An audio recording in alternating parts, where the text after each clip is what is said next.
Hello everyone. Welcome to For Nurses Preparation YouTube channel. I'm Neeraj Kumar Kathal. Today is 27 of August 2023. Let's begin today's MCQ session for upcoming AIMS NORCET exam. Next question. A 32-week pregnant woman presented with intermittent abdominal pain and vaginal discharge. On analysis of the cervicovaginal discharge, fibronectin was detected. What is the probable diagnosis? एक 32 सप्ताह की pregnant women में रुक रुक कर पेट दर्द हो रहा था, यानी थोड़ा समय पेट दर्द होता फिर ठीक हो जाता और फिर उस वुमेन में वेजाइनल डिस्चार्ज भी आ रहे थे। आपने जब इस सर्वाइको वेजाइनल डिस्चार्ज को एनालिसिस किया तो उसके अंदर आपको फाइब्रोनेक्टिन मिला। तो इस वेजाइनल डिस्चार्ज में फाइब्रोनेक्टिन की प्रेजेंस किस बारे में बताती है? Option A preterm labour, option B intrauterine growth retardation, option C intrauterine death, option D vaginal infection.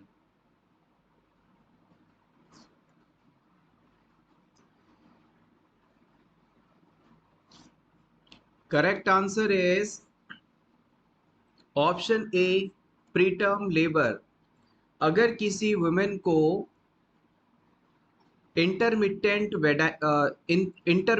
Abdominal pain है और वेजाइनल डिस्चार्ज आ रहा है और इस डिस्चार्ज के अंदर फाइब्रोनेक्टिन प्रेजेंट है, तो इसका मतलब है कि इस वुमेन के अंदर प्रीटर्म लेबर होने की संभावना बहुत ज़्यादा है। यानी कि इस फीमेल के अंदर 37 सप्ताह से पहले ही लेबर होने की चांसेस बहुत ज़्यादा है। फाइब्रोनेक्टिन की प्रेजेंस हमें इस बारे में बताती है। Next question is why it is necessary to remove dark colored nail paint before surgery? किसी पेशेंट में सर्जरी से पहले डार्क कलर का नेल पेंट क्यों रिमूव करवाना जरूरी होता है? Options are nail paint increase the stress level, nail paint की वजह से क्लाइंट का स्ट्रेस लेवल बढ़ सकता है। Option B, nail paint is a chemical agent which increase risk of burn injury.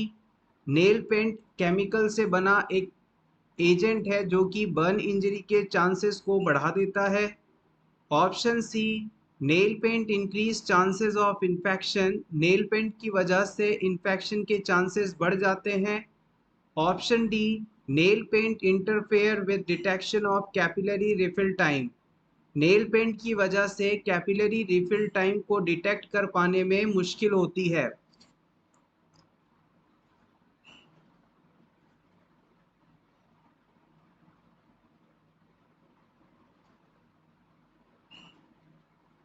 The correct answer is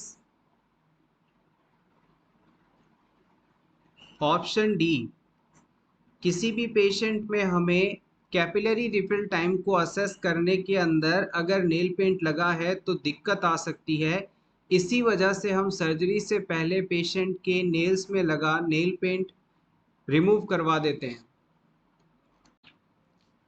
next question is Which of the following steps of disaster management is in the correct order? किसी भी जगह यदि कोई disaster condition आती है तो उसके management के लिए किस सीक्वेंस में स्टेप्स को फॉलो किया जाता है, ये आपको बताना है। Options are disaster impact, mitigation, rehabilitation, response. Option B response, mitigation, disaster impact, rehabilitation. Option C disaster impact, response, rehabilitation, mitigation. Option D response, disaster impact, rehabilitation, mitigation.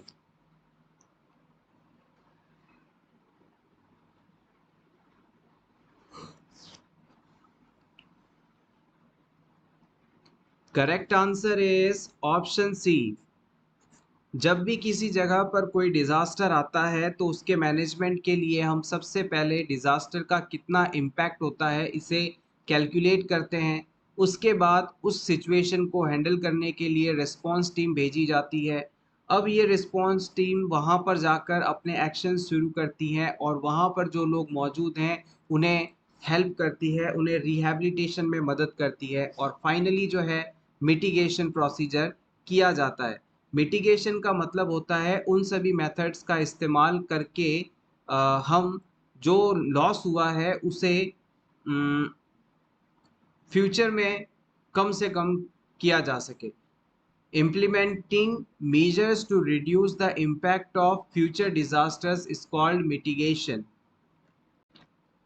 Next question is, a nurse is assessing the apical and radial pulse of a postpartum client 3 hours after the birth of her second child.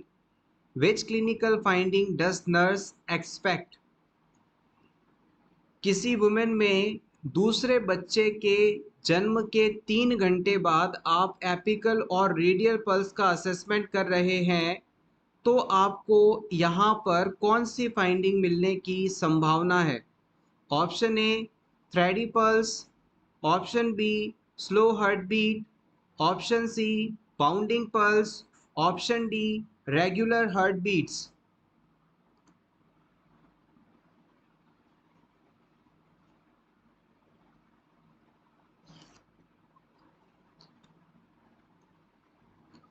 हमेशा याद रखिएगा, जब भी बच्चे का जन्म हो जाता है यानी कि डिलीवरी के बाद में वुमेन की बॉडी के अंदर ब्लड वॉल्यूम कम हो जाता है और कार्डियक आउटपुट भी कम होता है और इस सिचुएशन की वजह से हमेशा आपको वहाँ पर स्लो हार्ट बीट देखने को मिलेगी।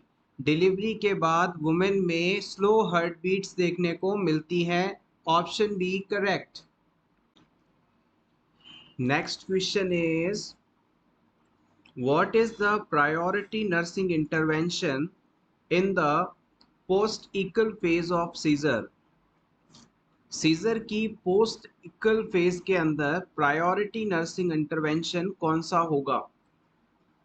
Option A reorient the client to the time, person and place, option B determine the client's level of sleepiness, option C assess the client's breathing pattern, option D position of the client comfortably।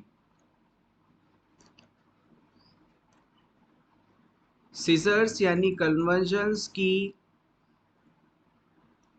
Post equal phase seizures आने के बाद शुरू होती है। जब seizures आकर बंद हो जाते हैं उस समय से लेकर पेशेंट की रिकवरी शुरू होने तक का जो समय होता है उसे पोस्ट इकल फेज कहा जाता है। और जैसे ही पेशेंट को सीजर्स आने बंद होते हैं, कन्वल्शंस या जर्किंग मूवमेंट्स स्टॉप होती हैं, हमारी प्रायोरिटी होती है पेशेंट का ब्रीथिंग पैटर्न असेस करना। हमारे लिए रेस्पिरेशन या ब्रीथिंग इस समय सबसे ज़्यादा ज़रूरी है असेस करना। अगर क्लाइंट का रेस्पिरेशन नॉर्मल है तो सभी चीज़ें ठीक हैं, उसके बाद दूसरी सभी प्रायोरिटीज़ को हम निश्चित कर सकते हैं। Next question is, a client is prescribed prolonged bed rest after surgery. Which complication does the nurse expect to prevent by teaching this client to avoid pressure on popliteal space? किसी patient को surgery के बाद लंबे समय तक bed rest करने का doctor का ऑर्डर है। इस पेशेंट को आप इन चारों ऑप्शंस में से पॉप्लीटियल स्पेस में प्रेशर अवॉइड करके कौन से कॉम्प्लिकेशन को प्रिवेंट करने की टीचिंग देंगे? Option A cerebral embolism, option B pulmonary embolism, option C dry gangrene of limb, option D coronary vessel occlusion.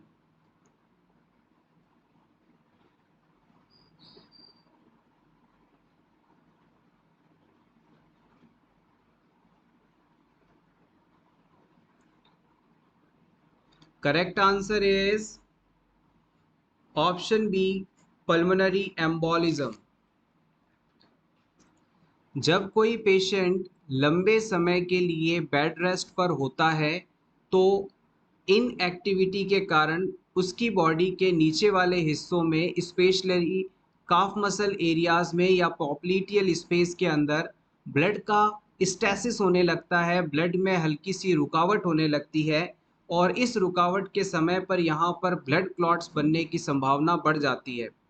अब क्लाइंट अगर पॉप्लिटियल एरिया पर लगातार दबाव रखेगा तो ये क्लॉट यहाँ से निकलकर लंग्स के अंदर पहुँच सकते हैं।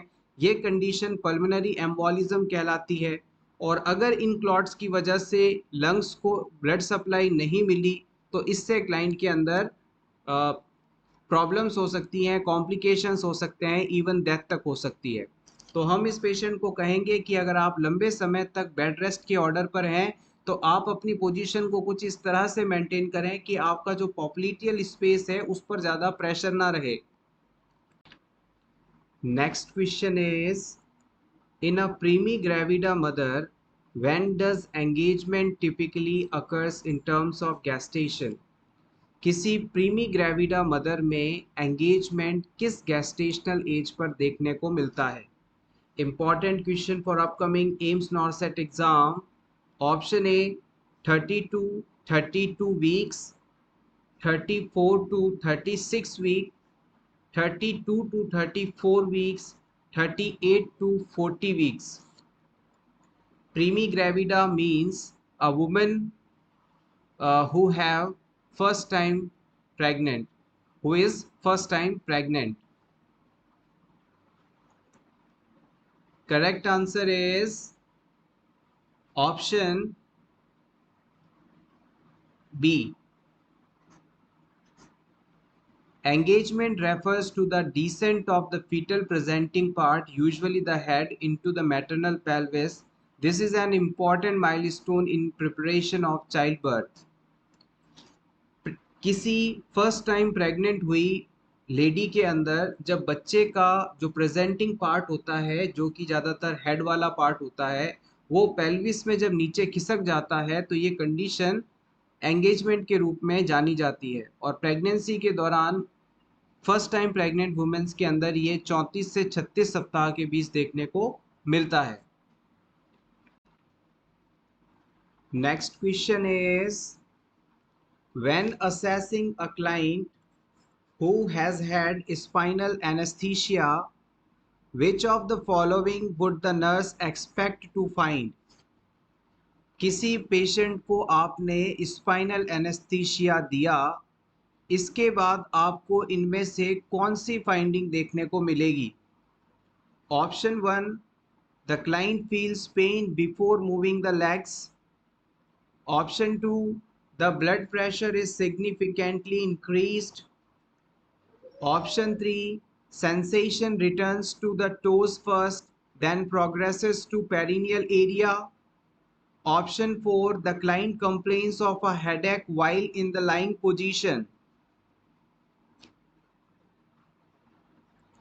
स्पाइनल एनेस्थीसिया देने के बाद क्लाइंट को इनमें से कौन सी फाइंडिंग फील होगी? The correct answer is option 3, sensation returns to the toes first, then progresses to the perineal area.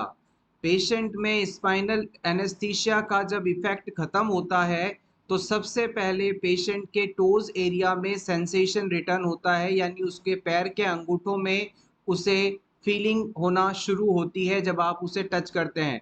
उसके बाद ये सेंसेशन वहाँ से धीरे धीरे पेरिनियम एरिया की तरफ बढ़ता है।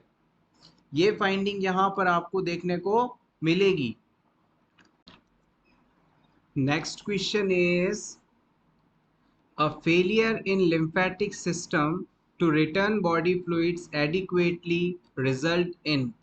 अगर किसी क्लाइंट का लिम्फेटिक सिस्टम सही तरीके से काम ना करे और बॉडी फ्लूइड्स प्रॉपरली रिटर्न ना हो पाए तो इससे कौन सी कंडीशन डेवलप हो सकती है? Option A, swelling of the hands and legs. Option B, swelling of the face and hands. Option C, edema in spleen. Option D, swelling of the tissue as edema.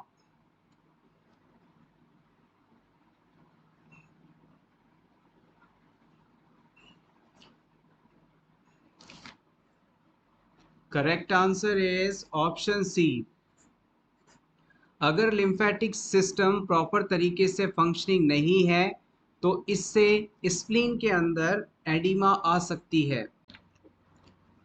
Next question is, during post operative period after surgery for a kidney transplant the client's creatinine level is 3.1 mg per dl. What should the nurse do first in response to this lab result? आपने किसी patient में kidney transplant किया. Kidney transplant करने के बाद post operative period में client का creatinine level 3.1 mg पर dl आता है. तो इस सिचुएशन में सबसे पहले एज अ नर्स आप क्या करेंगे?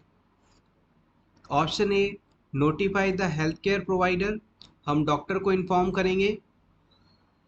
Option B, check for intravenous infusion, हम आईवी लाइन को चेक करेंगे. Option C, obtain current blood test results, हम क्लाइंट के ब्लड टेस्ट रिजल्ट्स को चेक करेंगे. Option D, assess for decrease urine output, हम यूरिन आउटपुट तो कम नहीं हो रहा, इस चीज का असेसमेंट करेंगे.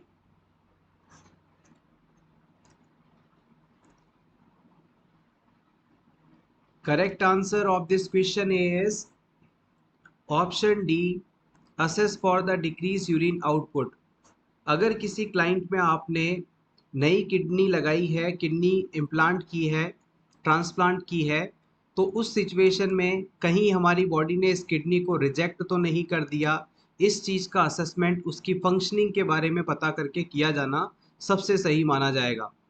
किडनी ट्रांसप्लांट करने के बाद अगर क्लाइंट का क्रिएटिनिन लेवल बढ़ता है और क्लाइंट का यूरिन आउटपुट कम हो जाता है तो इसका मतलब है कि क्लाइंट के अंदर किडनी ऑर्गन का रिजेक्शन हो गया है, किडनी जो नई लगाई गई थी उसने अपना काम करना बंद कर दिया है. Next question is, the nurse determines that the wife of an alcoholic client is benefiting from attending AI anion group. If the nurse hears the wife makes which statement? किसी अल्कोहलिक क्लाइंट की wife इनमें से कौन सा statement यदि बोले तो as a nurse आप ये मानेंगे कि उसे AI एनॉन ग्रुप अटेंड करने की वजह से बेनिफिट मिल रहा है. Option one, I no longer feel that I deserve the beatings my husband inflict on me. Option 2, my attendance at the meetings has helped me see that I provoke my husband's violence. Option 3, I enjoy attending the meetings because they get me out of the house and away from my husband. Option 4, I can tolerate my husband's destructive behavior now that I know they are common among alcoholics.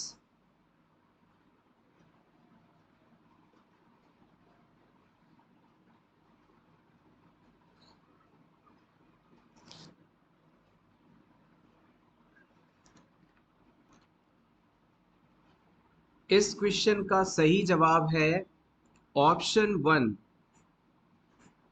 अगर female ये कहती है कि मैं उन सभी पिटाइयों की हकदार हूँ जो मेरे हस्बैंड मुझे देते हैं, ऐसा मुझे अब महसूस नहीं होता, तो ये स्टेटमेंट बताता है कि AI एनॉन ग्रुप ज्वाइन करने के बाद वुमेन के अंदर सेल्फ एस्टीम और इस सिचुएशन को अंडरस्टैंड करने के बारे में काफ़ी बेहतर नज़रिया बना है. अब ये एम्पावर्ड महसूस कर रही है. अगर वुमेन का ये स्टेटमेंट आप सुनते हैं तो ये मानेंगे कि AI एनॉन ग्रुप से अब इसे बेनिफिट मिल रहा है. Next, what does the nurse determine is the most likely cause of renal calculi in client with paraplegia? ऐसा कोई पर्सन जिसे पैराप्लेजिया कंडीशन है, यानी उसकी जो लोअर एक्सट्रीमिटीज़ हैं वो पैरालाइज्ड हैं, ऐसे पेशेंट में यदि रीनल कैल्कुलाई डेवलप हो जाते हैं तो इसका सबसे बड़ा कारण एज अ नर्स आपके अनुसार कौन सा होगा? Option A, high fluid intake. Option B, increase intake of calcium. Option C, inadequate kidney function। Option D, accelerated bone demineralization।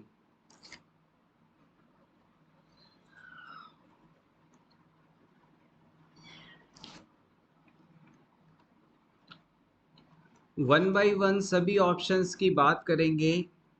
Option A कहता है हाई फ्लूइड इनटेक। याद रखिएगा, अगर किसी क्लाइंट को आप ज़्यादा से ज़्यादा फ्लूइड इनटेक के लिए एनकरेज करते हैं और वो हाई क्वांटिटी में फ्लूइड इनटेक करता है तो इससे रीनल कैल्कुलाई होने की संभावना खत्म होती है।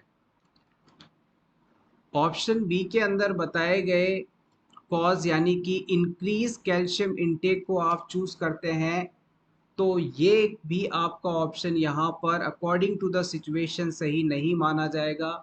इस क्वेश्चन में ये पूछा गया है कि क्लाइंट को अगर पैराप्लेजिया है यानी उसके दोनों पैर पैरालाइज्ड हैं तो इसमें रीनल कैल्कुलाई डेवलप होने का सबसे बड़ा कारण क्या है? तो ये यहाँ पर बड़ा कारण नहीं माना जाएगा। हाँ, अगर आप बहुत ज़्यादा कैल्शियम का इंटेक करते हैं तो आप में रीनल स्टोन्स या रीनल कैल्कुलाई डेवलप होने की संभावना होती है, लेकिन पैराप्लेजिया से रिलेटेड कॉज पूछा गया है तो ये ऑप्शन सही नहीं माना जाएगा। ऑप्शन सी के अंदर कहा गया है इनएडिक्वेट kidney function.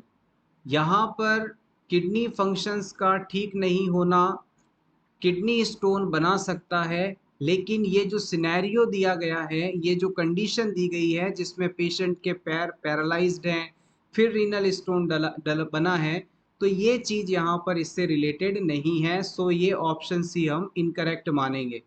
Finally option D बचता है जिसे हम सही मानेंगे। This is the right choice, accelerated bone demineralisation.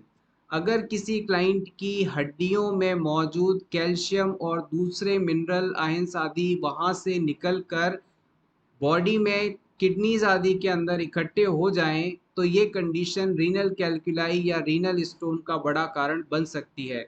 और कारण इसमें यह है कि जब पेशेंट पैराप्लेजिया की कंडीशन से सफ़र है, यानी वो चाहकर भी अपने पैरों की मूवमेंट को नहीं करा सकता, तो इनएडिक्वेट एक्टिविटी की वजह से बोन के अंदर मौजूद मिनरल्स जैसे कि कैल्शियम आदि वहाँ से निकलने लगते हैं और ये कैल्शियम रीनल के अंदर जाकर किडनीज में जाकर रीनल स्टोन फॉर्म कर लेते हैं।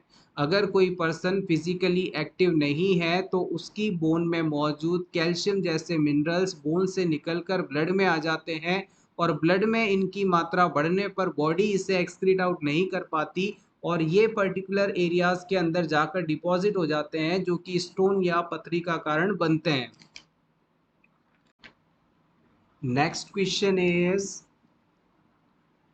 tissue plasminogen activator is to be administered to a client in emergency department, which is the priority nursing assessment। अगर किसी इमरजेंसी सिचुएशन में आप किसी पेशेंट को टिश्यू प्लाज्मिनोजन एक्टिवेटर इंसर्ट करते हैं, एडमिनिस्टर करते हैं, तो इस सिचुएशन में प्रायोरिटी नर्सिंग असेसमेंट कौन सा होना चाहिए ये आपको बताना है। Option A, apical pulse rate. Option B, electrolyte level. Option C, signs of bleeding. Option D, tissue coagulopath coagu sorry कि tissue compatibility.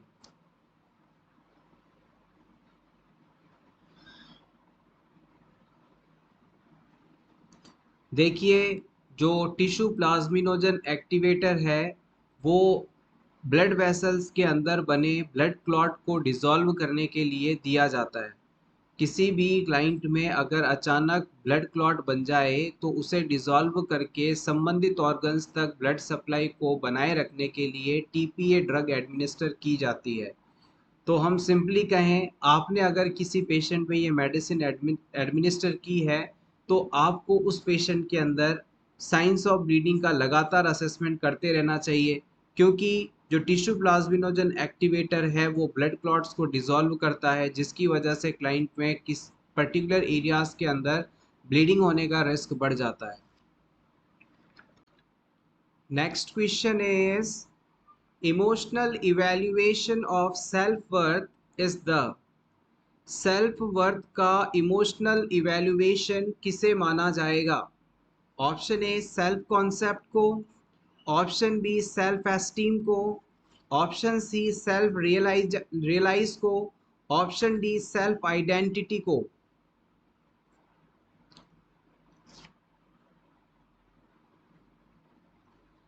Correct answer is option be self esteem. Emotional evaluation of self worth is self esteem.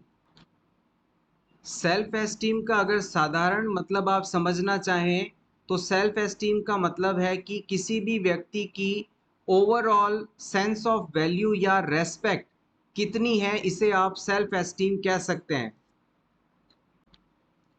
Next question is, the nurse is teaching a client to recognize an aura, the nurse should instruct the client to note. आप किसी patient को aura phase identify करने के बारे में सिखा रहे हैं। आप इस पेशेंट को इनमें से किस चीज को इस फेज के दौरान नोट करना बताएंगे? Option A postictal stage of amnesia, option B hallucination that occurs during the seizure, option C a symptom that occurs before the seizure, option D, a feeling of relaxation as the seizure begins to subside। किसी भी patient में scissor अगर मौजूद है तो उससे संबंधित aura condition क्या होती है, यह आपको बताया जा रहा है।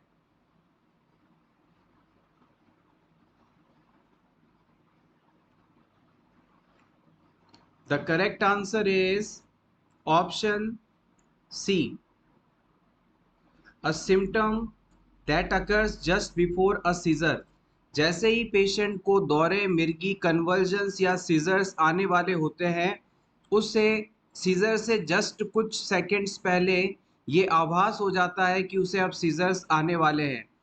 उन सिम्टम्स के बिहाव पर वो खुद को सेफ एनवायरनमेंट में शिफ्ट कर सकता है, ताकि उसे सेफ सीजर एपिसोड महसूस किए जा सके। इस सीजर से आने इस सीजर एपिसोड्स के आने से पहले इनका जो आभास होता है, इसे ही ऑरा फेज कहा जाता है। जैसे सीजर्स आने से पहले कई बार लोगों को एक अलग तरह की स्मेल फील होने लग जाती है, उन्हें एक ऐसी खुशबू आती है जो कि वहाँ पर उस एटमॉस्फेयर पर अवेलेबल नहीं है, लेकिन ये सीजर्स आने की आ, आहट होती है, आप इसे कह सकते हैं, एक तरह से इसकी शुरुआत होती है, तो इस चीज को आप ऑरा कहेंगे। Next question is, a nurse is teaching cardiopulmonary resuscitation to a group of community members. The nurse asks a member of the group to describe the reason why blind finger sweeps are avoided in infants. The nurse determined that the person understands this reason if the person makes which statement. आपको इस question में simply ये बताना है कि अगर आप किसी इन्फेंट के अंदर, 1 साल से कम उम्र के बच्चे के अंदर सीपीआर परफॉर्म कर रहे हैं, तो उसमें क्यों आप अपनी फिंगर्स को बिना देखे मुंह के अंदर इंसर्ट करना अवॉइड करेंगे? सीपीआर के दौरान बच्चे के एयरवे को क्लीन करने के लिए क्यों आप अपनी फिंगर बच्चे के माउथ में ब्लाइंडली इंसर्ट नहीं करेंगे, ये आपको बताना है। ऑप्शन ए, द ऑब्जेक्ट में be forced back further into the throat. अगर आप ब्लाइंडली फिंगर इंसर्ट करेंगे तो बच्चे के मुंह में अगर कोई ऑब्जेक्ट है तो वो और ज़्यादा डीप में जा सकता है, गले के अंदर, थ्रोट के अंदर। Option B, the mouth is too small to see the object.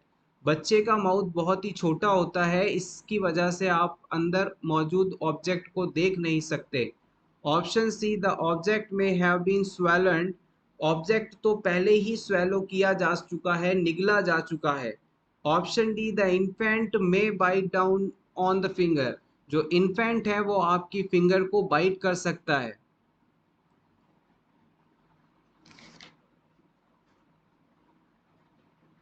The correct answer is option A.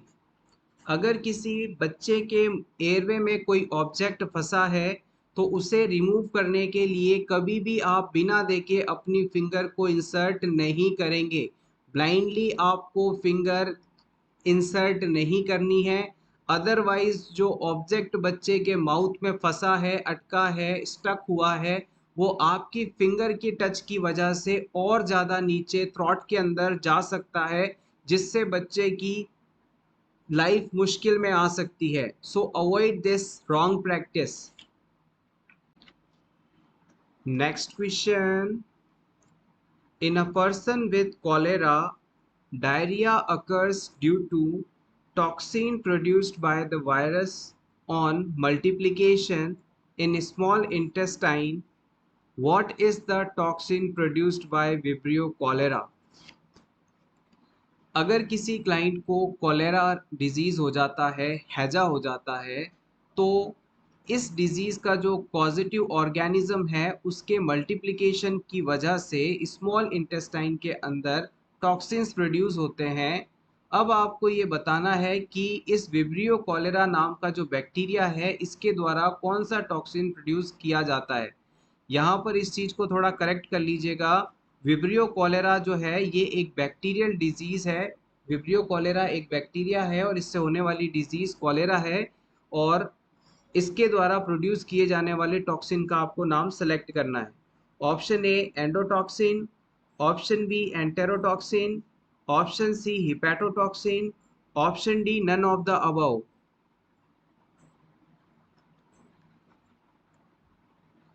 Correct answer is option B. It is enterotoxin. Toxins produced by the cholera into the small intestine known as enterotoxin. Next question is, a woman with rheumatic heart disease presents with labor pains at 32 weeks. Which of the following drugs may be used in this patient to arrest labor pains? एक 32 week की pregnant women है जिससे rheumatic heart disease है और labour pain हो रहा है। यहाँ पर लेबर पेन को कम करने के लिए कौन सी मेडिसिन दी जा सकती है यह आपको बताना है। Option A nifedipine, option B MgSO4, option C atosiban, option D alcohol.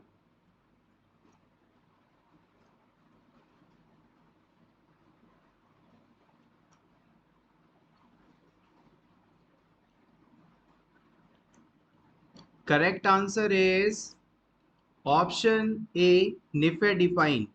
अगर किसी वुमेन को प्रीटर्म लेबर शुरू हो रहा है और इस पेन को आप मैनेज करना चाहते हैं तो वहाँ पर निफेडिपाइन नाम की ड्रग का इस्तेमाल किया जा सकता है।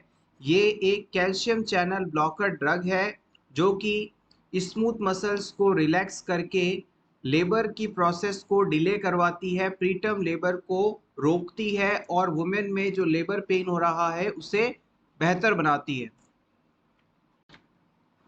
Next question is, a woman who noticed an involuntary loss of urine following a coughing episode is most likely experiencing which of the following type of incontinence? अगर किसी पेशेंट को कफिंग के साथ इनवॉलेंटरली यूरिन लॉस होता है तो ये किस प्रकार की इनकॉन्टिनेंस कंडीशन है। यानी कि खांसी आने के बाद थोड़ा बहुत यूरिन अगर क्लाइंट पास कर देता है, लीक हो जाता है, तो ये किस प्रकार की इनकॉन्टिनेंस कंडीशन है ये आपको बताना है। Option A urge incontinence, option B overflow incontinence, option C stress incontinence, option D functional incontinence.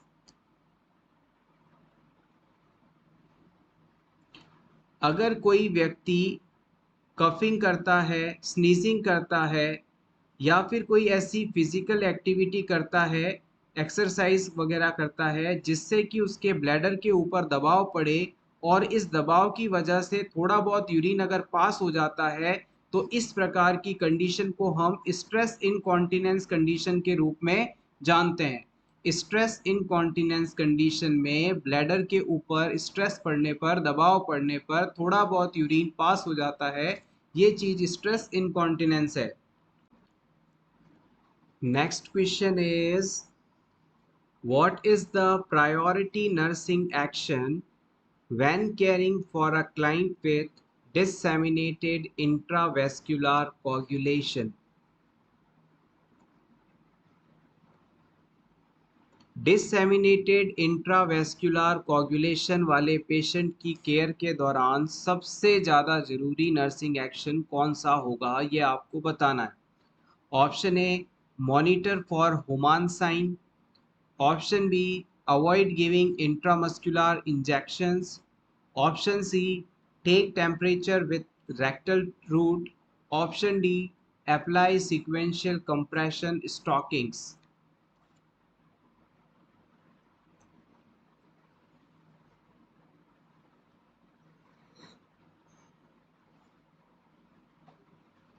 Correct answer of this question is option B. अगर किसी क्लाइंट को डिसएमिनेटेड इंट्रावेस्कुलर कोagulation जैसी डिजीज कंडीशन है, तो इस डिजीज के अंदर पेशेंट की बॉडी में अचानक से बहुत ज़्यादा ब्लड क्लॉटिंग मैकेनिज्म होने लग जाती हैं, जिससे उसके शरीर में मौजूद लगभग सभी क्लॉटिंग फैक्टर्स यूटिलाइज हो जाते हैं, उपयोग हो जाते हैं, और अब पेशेंट की बॉडी के अंदर ब्लीडिंग को रोकने के लिए क्लॉट बनाने वाले क्लॉटिंग फैक्टर्स खत्म हो चुके हैं। इस सिचुएशन में अगर आपने क्लाइंट को इंट्रामस्कुलर इंजेक्शन दिया, तो निडल इंसर्शन की वजह से इंसर्शन साइट पर बहुत ज़्यादा ब्लड लॉस होने की संभावना रहती है, क्योंकि अब ब्लड फ्लो को रोकने वाले क्लॉटिंग फैक्टर्स मौजूद नहीं हैं। तो हम इन पेशेंट्स के अंदर जब भी डीआईसी वाली कंडीशन है, तो इंट्रामस्कुलर इंजेक्शंस को अवॉइड करते हैं। Next question is a client is to have gastric gavas. In which position should the nurse place the client when nasogastric tube is being inserted? किसी पेशेंट को gastric गावास देने के लिए एज अ नर्स आप कौन सी position देंगे? Gastric गावास देना है पेशेंट को, इसके लिए नेजोगैस्ट्रिक ट्यूब इंसर्ट करते समय कौन सी पोजीशन दी जाएगी? Supine, mid Fowler, high Fowler, Trendelenburg position.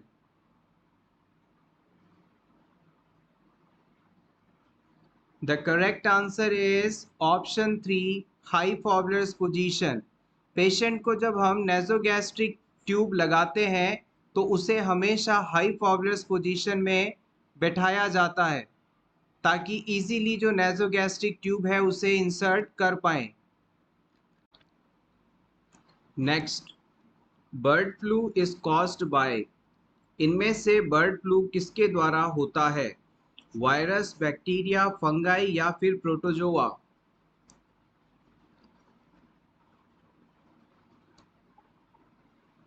Correct answer is option A virus. Bird flu virus के द्वारा होने वाली डिजीज कंडीशन है। Next question is which of the following victims need CPR? इनमें से किस व्यक्ति को कार्डियोपल्मोनरी रिसस्टिटेशन की आवश्यकता होती है? Option A a victim with a pulse and is having trouble breathing. एक ऐसा पर्सन जिसकी पल्स तो है लेकिन उसमें ब्रीथिंग नहीं है। Option B a victim with chest pain and indigestion. Option C a victim who is unresponsive, no normal breathing and absent inadequate pulse.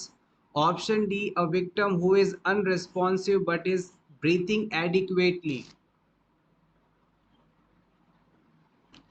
इससे सिमिलर क्वेश्चन को हमने प्रीवियस क्लास में भी डिस्कस किया था, होपफुली आपने उसे अटेंड किया होगा और अब मिस्टेक नहीं करेंगे। Yes exactly, option C is correct here. अगर कोई पर्सन अनरेस्पॉन्सिव है यानी कि अनकॉन्शियस है, बेहोशी की हालत में है और उसके अंदर ना तो ब्रीथिंग है यानी रेस्पिरेशन भी नहीं है और ना ही उसकी हार्ट रेट है, ना उसमें पल्स है, तो इस पेशेंट को हम सीपीआर देंगे। तो याद रखिएगा, अगर क्लाइंट में रेस्पिरेशन नहीं है, क्लाइंट के पल्स रेट नहीं है, तो आप तुरंत क्लाइंट के अंदर सीपीआर शुरू किए करेंगे। Next question is what is the most commonly performed test for assessing adequacy of sperm? Sperms की एडिक्वेसी को पता करने के लिए सबसे ज़्यादा कौन सा टेस्ट परफॉर्म किया जाता है? Option A sperm motility, B sperm morphology, C semen volume, D sperm count.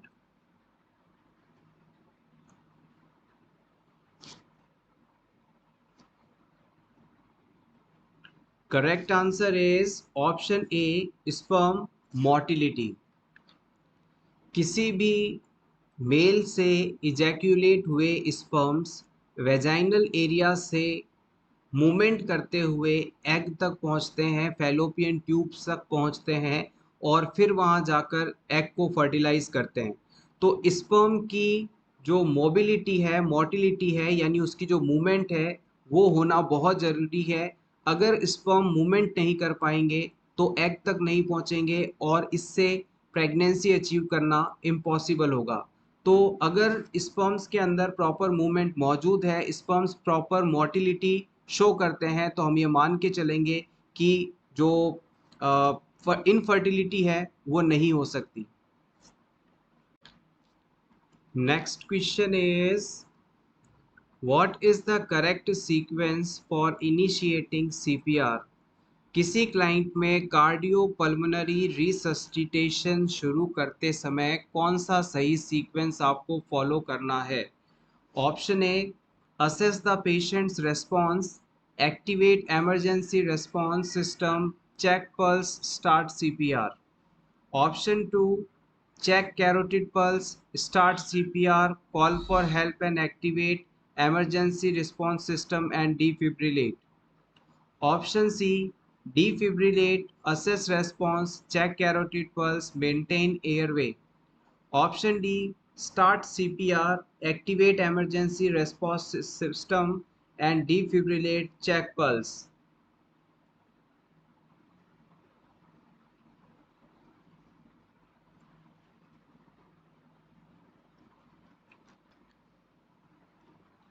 The correct answer is option A. किसी भी क्लाइंट में यदि आपको सीपीआर परफॉर्म करना है, कार्डियोपल्मोनरी रिसस्टिटेशन परफॉर्म करना है, तो उसका सबसे सही स्टेप होगा या सीक्वेंस होगा कि हम पेशेंट के अंदर सबसे पहले किसी प्रकार का रेस्पॉन्स है या नहीं इस चीज़ का असेसमेंट करते हैं।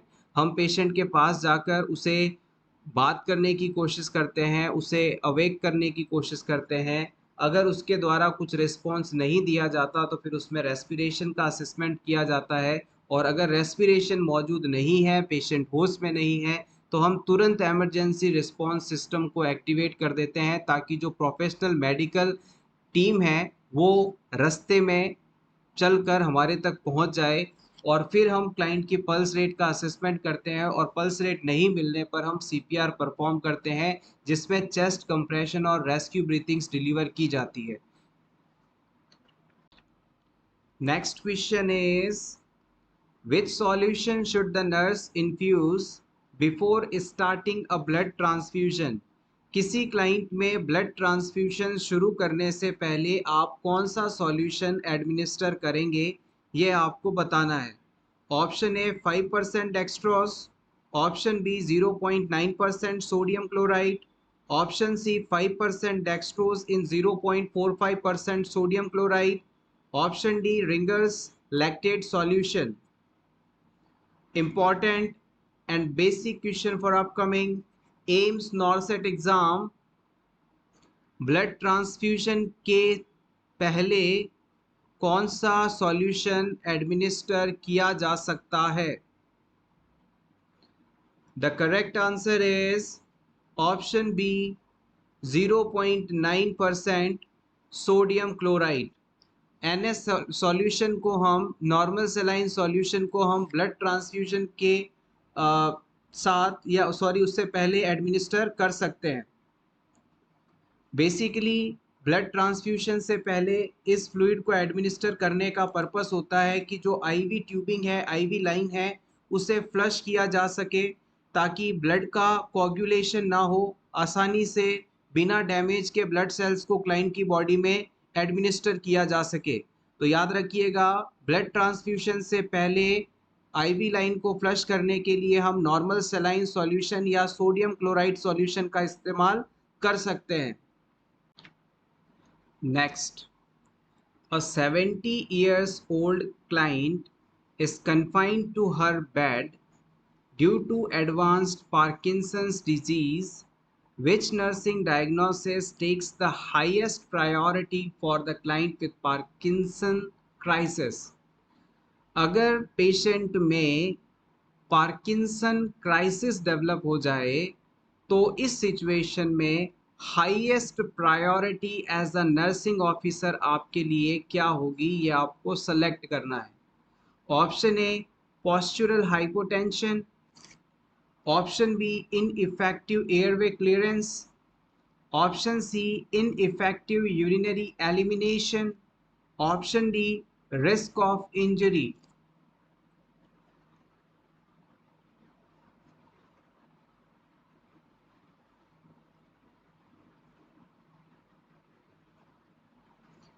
वन बाय वन सभी ऑप्शंस के बारे में बात करेंगे। सबसे पहले ऑप्शन ए, पोस्चुरल हाइपोटेंशन। देखिएगा, पार्किंसन डिजीज के पेशेंट के अंदर ऑटोनॉमिक डिसफंक्शन के कारण पोस्चुरल हाइपोटेंशन जैसी फाइंडिंग डेवलप होती है, लेकिन ये इमीडिएट लाइफ थ्रेटनिंग कंडीशन नहीं है, इसलिए हम इसे यहाँ ज़्यादा इम्पोर्टेंस नहीं देंगे।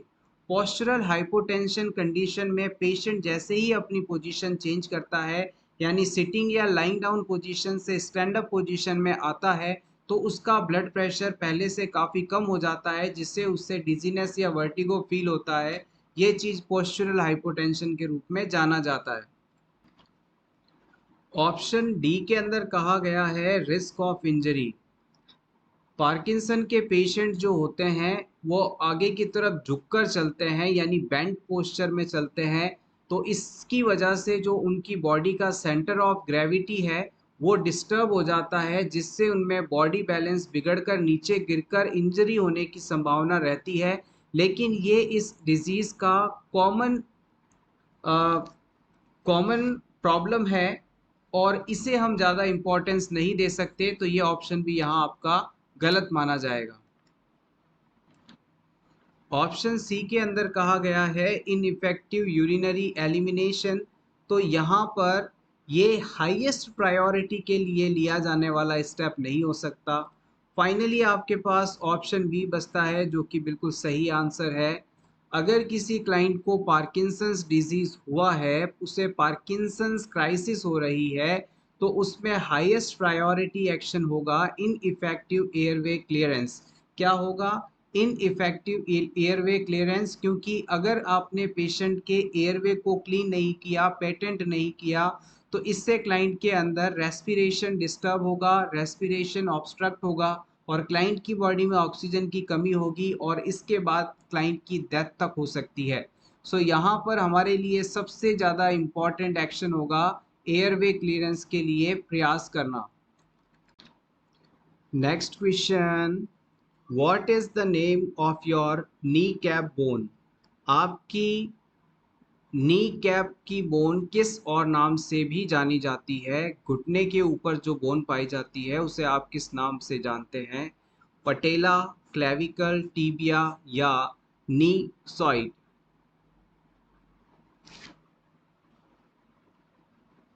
Option A is absolutely correct, it is called patella. Knee cap bone को हम पटेला बोन के नाम से भी जानते हैं। Next question is the appropriate needle gauge for intradermal injection is। अगर किसी क्लाइंट में आपको इंट्राडर्मल इंजेक्शन देना है, इंट्राडर्मल इंजेक्शन लगाना है, तो इनमें से किस गॉज साइज की निडल आप इस्तेमाल करेंगे? 20 गॉज, 22 गॉज, 25 गॉज या फिर 26 गॉज? इंट्राडर्मल इंजेक्शंस स्किन की अपर लेयर यानी एपिडर्मिस में इंसर्ट किए जाते हैं। बेसिकली ये ड्रग की सेंसिटिविटी आदि को चेक करने के लिए ये रूट इस्तेमाल किया जाता है। और यहाँ पर जो निडल गॉज साइज आप यूज़ करेंगे वो होगा ऑप्शन डी 26 गॉज। 26 गॉज की निडल से आप इंट्राडर्मल इंजेक्शंस परफॉर्म कर सकते हैं, लगा सकते हैं, ये सही है। 22 गॉज और 20 गॉज की निडल के इस्तेमाल से आप क्लाइंट के अंदर इंट्रामस्कुलर इंजेक्शंस लगा सकते हैं। और 25 गॉज साइज की जो निडल्स आती है वो आपके सबक्यूटेनियस रूट से जो इंजेक्शंस होते हैं उन्हें डिलीवर करने में इस्तेमाल ली जाती है। और यहाँ पर आप चाहें तो इस स्लाइड का स्क्रीनशॉट ले सकते हैं। ये क्वेश्चन अपकमिंग एग्जाम्स के लिए काफ़ी इम्पोर्टेंट हो सकता है। 20 and 22 gauze size is for IM injection, 25 gauze size for subcutaneous injection, and 26 gauze size for the intradermal injection. Next question is the client has undergone thyroidectomy. The nurse monitors for signs of damage of the parathyroid gland post-operatively. Which of the following would indicate damage to the parathyroid gland? किसी patient में आपने thyroid gland को remove किया यानी कि थायराइडेक्टॉमी procedure किया। इस procedure के दौरान मिस्टेकनली आपने पैराथायरॉयड ग्लैंड्स को डैमेज कर दिया। अब आपको बताना है कि नीचे बताए ऑप्शंस में से कौन सी फाइंडिंग के मिलने पर आप ये समझेंगे कि आपने पैराथायरॉयड ग्लैंड को डैमेज कर दिया है। Option A hoarseness, option B tingling around the mouth, option C respiratory distress, option D neck pen.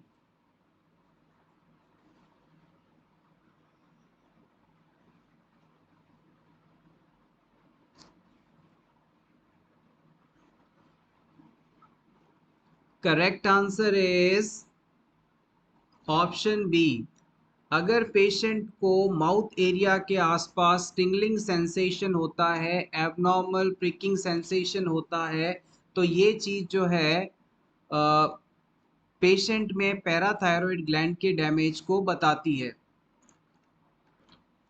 अब कैसे ये चीज़ डेवलप हुई है इसे समझ लीजिएगा। हमारी जो थायराइड ग्लैंड है वो देखने में कुछ इस प्रकार की होती है, एच शेप या इसे आप बटरफ्लाई शेप कह सकते हैं। इस थायराइड ग्लैंड की पोल एरिया पर चार नंबर में 4 पैराथायरॉयड ग्लैंड्स पाई जाती हैं। इन पैराथायरॉयड ग्लैंड्स के द्वारा पैराथायरॉयड हार्मोन सिक्रीट किया जाता है। जब पेशेंट के अंदर पैराथायरॉयड ग्लैंड डैमेज हो जाएगी तो बॉडी में इस पैराथायरॉयड हार्मोन की कमी होने लगेगी और पैराथायरॉयड हार्मोन के ना होने की वजह से हमारे ब्लड के अंदर कैल्शियम की जो मात्रा है वो कम हो जाएगी और कैल्शियम की कमी होने पर हमारी बॉडी के अंदर एबनॉर्मल स्पाज्म आने लगते हैं या फिर माउथ एरिया के अराउंड टिंगलिंग नमनेस सेंसेशन होने लगता है। तो इस बिहाव पर हम ये चीज़ आइडेंटिफाई करेंगे। एक बार फिर से पूरा प्रोसेस समझ लीजिएगा। जब आपने अपने नेक एरिया में मौजूद थायराइड ग्लैंड को सर्जरी द्वारा रिमूव किया तो ये प्रोसीजर थायराइडेक्टॉमी के नाम से जाना जाता है। इस सर्जरी के दौरान अगर सर्जन द्वारा गलती से पैराथायरॉयड ग्लैंड को रिमूव कर दिया जाए या उन्हें डैमेज कर दिया जाए तो इस पैराथायरॉयड ग्लैंड के द्वारा बनाए जाने वाले पैराथायरॉयड हार्मोन की शरीर में कमी हो जाएगी और पैराथायरॉइड हार्मोन का काम होता है कि जब भी हमारे ब्लड में कैल्शियम की कमी हो वो तुरंत हमारी बोन से कैल्शियम निकाल कर ब्लड में डाल देता है, जिससे ब्लड के अंदर कैल्शियम की मात्रा मेंटेन रहती है। लेकिन अब पैराथायरॉइड ग्लैंड डैमेज हो चुकी हैं तो बॉडी में पैराथायरॉइड हार्मोन नहीं है, तो इस वजह से अब ब्लड के अंदर कैल्शियम की जो कमी हो रही है उसे पूरा नहीं किया जा पाएगा। और कैल्शियम की शरीर में जैसे ही कमी होगी हमारी एक्सट्रीमिटीज़ के अंदर स्पाज्म आएंगे, एबनॉर्मल सेंसेशंस होंगे, माउथ एरिया के अराउंड टिंगलिंग सेंसेशंस होंगे। तो ये चीज़ हमें इस पर्टिकुलर कंडीशन के बारे में बताती है। Question is, aside from blood on anterior end of the packing, what other signs or symptom would suggest that the client is bleeding from operative area? किसी पेशेंट में किसी एंटीरियर बॉडी पार्ट से related surgery की गई थी, अब उस area के अंदर पैकिंग की गई है, वहाँ पर ब्लीडिंग ना हो इस वजह से एक सब्सटेंस को फिलअप किया गया उस एरिया के अंदर। अब इस फिलअप्ड सब्सटेंस के एंटीरियर पार्ट पर यदि ब्लड लगता है तो आप ये देखकर अनुमान लगा लेंगे कि ब्लीडिंग हो रही है। इसके अलावा यहाँ पर कौन सा साइन एंड सिम्टम देखकर आप ये अनुमान लगाएंगे कि क्लाइंट को ब्लीडिंग हो रही है? Options are frequent swallowing, impaired aptitude, slight hoarseness, diminished hearing.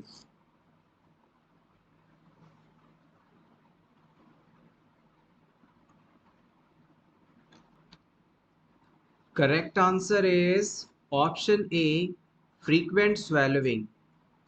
अगर पर्सन लगातार ऑपरेशन के बाद फ्रीक्वेंटली स्वेलो करता है तो हम ये मानेंगे कि क्लाइंट को इंटरनल ब्लीडिंग हो रही है। अब इस चीज़ को थोड़ा सिंप्लीफाई करते हैं ताकि आप इजी समझ सकें। मान लीजिए किसी क्लाइंट में आपने गले की कोई सर्जरी की, उसके टॉन्सिल्स को निकाला, टॉन्सिलेक्टोमी प्रोसीजर किया। अब टॉन्सिलेक्टोमी प्रोसीजर के बाद आप पेशेंट को ऑब्जर्व कर रहे हैं और बार बार क्लाइंट स्वेलोइंग मूवमेंट कर रहा है, यानी उसे आप जब देखते हैं तो ऐसा महसूस होता है कि वो कोई चीज़ निगल रहा है, स्वेलो कर रहा है। तो इसको देखकर आप ये अनुमान लगा देंगे कि जिस जगह आपने सर्जरी की थी उस जगह से ब्लड निकल रहा है, सिक्रीशंस निकल रहे हैं और क्लाइंट उन सिक्रीशंस को लगातार स्वेलो कर रहा है, निगल रहा है। तो यहाँ पर फ्रीक्वेंट स्वेलोइंग एक इम्पॉर्टेंट साइन माना जाएगा जो हमें ये बताएगा कि क्लाइंट के अंदर ब्लीडिंग हो रही है। Next question is, the shoulder blade bone is called. Shoulder blade bone को आप और किस नाम से भी जानते हैं? Vertebrae, incus, scapula, fibula.